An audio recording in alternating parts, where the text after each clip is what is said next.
Hello and welcome to a brand new module here at Joomla Skills, where we will be dealing with many different aspects of working with images. And as we go through our lessons, we will actually work with a variety of different types of image editing programs that will give you the flexibility that you may need as you work with images. I know that some of you out there probably have Photoshop, for example, on your computer and would like to be able to know just how to do things in that program.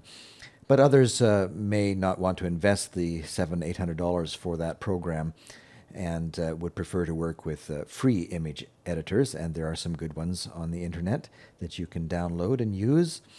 And so we'll be doing our demonstrations in both types of software, both the free open source software as well as paid programs.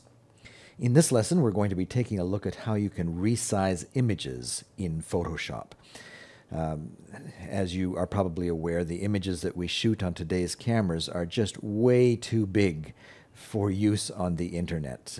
Most cameras today have a pixel width of somewhere in the neighborhood of 5,000 pixels. And our websites, if we opened up our website here, most websites today have a main presentation area of around 1,000 to 1,200 pixels. And the templates that we are working with from Rocket Theme traditionally have been 960 pixels in width for the main presentation area. Now the background area is designed to stretch out for those people who have large screens on their computer.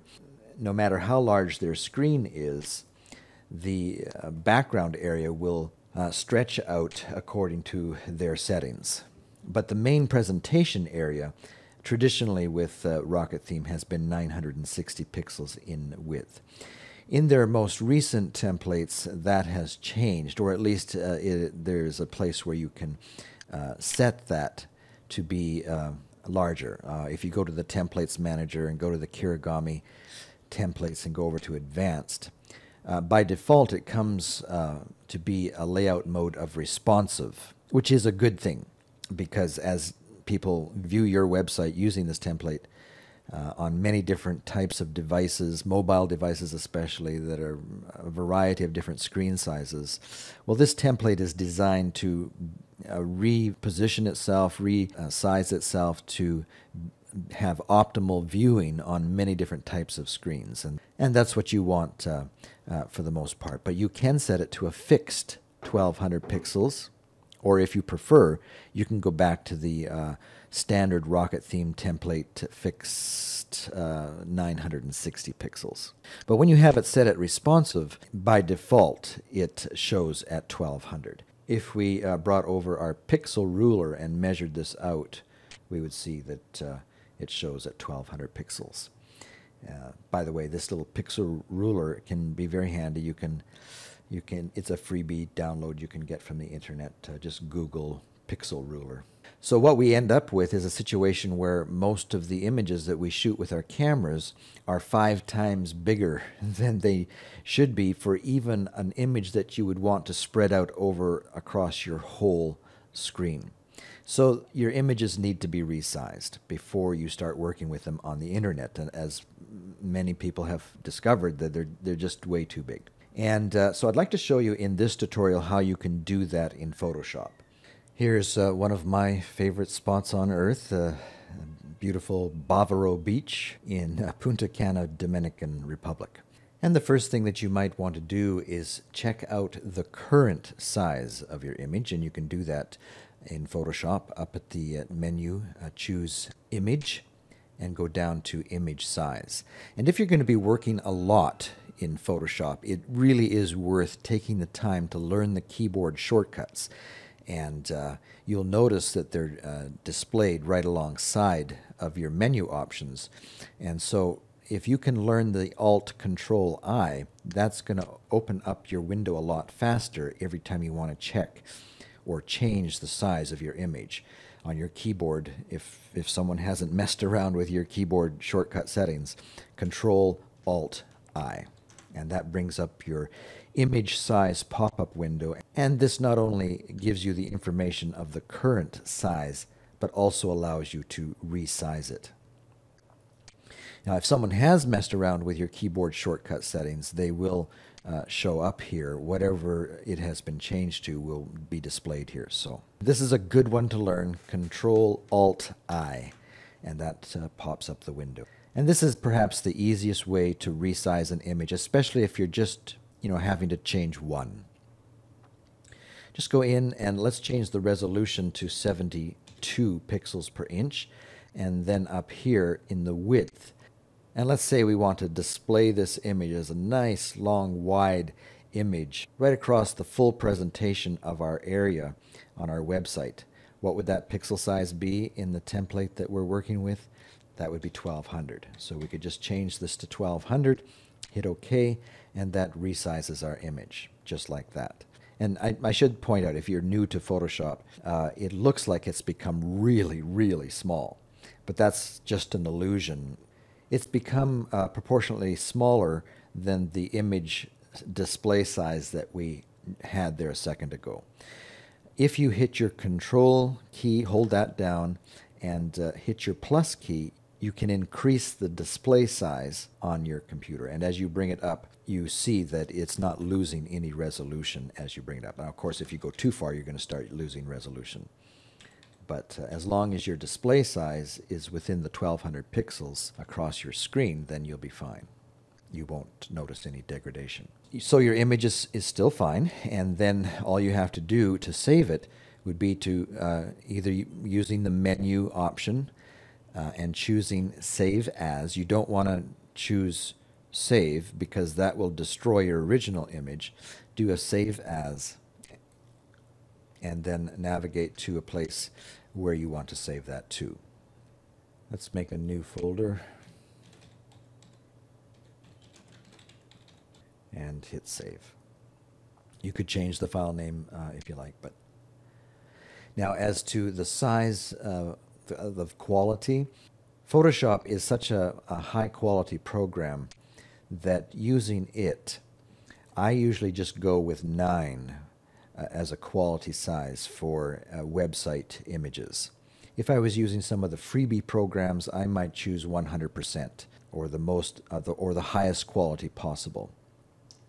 But for Photoshop, you can get away with 9, and this gives you a good bang for your buck as far as file size compared to quality. Okay, so let's do that, and we have now saved that image over here in our resized images. And if we just click on it once, all of the file information will show up here at the bottom of our Windows Explorer panel if you're using Windows. And here we can see that we now have dimensions of 1200 by 800, and it also gives us a file size. But this is a rather large image to display on your website. You normally wouldn't have an image this size showing by default. You might set up a situation where people can click on a thumbnail and have a pop-up come to the screen that's this size, but the displaying size that people see when they go to your website would normally be much smaller than this. However, if you still want that nice, like let's say for example here at PayPal, you can see this is a beautiful image that goes right across the screen. In fact, if we brought our ruler over, we see that it's even larger than the 1200 that we're working with on our template. And yet they've set it up. They've designed this image so that no matter what size screen it's being shown on, it's still going to work. You know, as if people are on an older computer with a really small monitor resolution size, they still get an interesting image.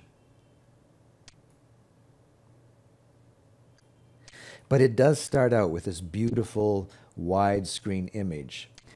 But you'll notice that the dimensions are much more pleasing. It's much wider than it is high. And so if you wanted to do something like that with your image in Photoshop, it's very easy. You can go over here to the crop tool. Let's click on that. And you'll notice that you get some dotted arrows around your image. And here you can just grab any edge of your image and drag that down, maybe a little bit more. And then just hit your enter key and you've got a nice cropped image.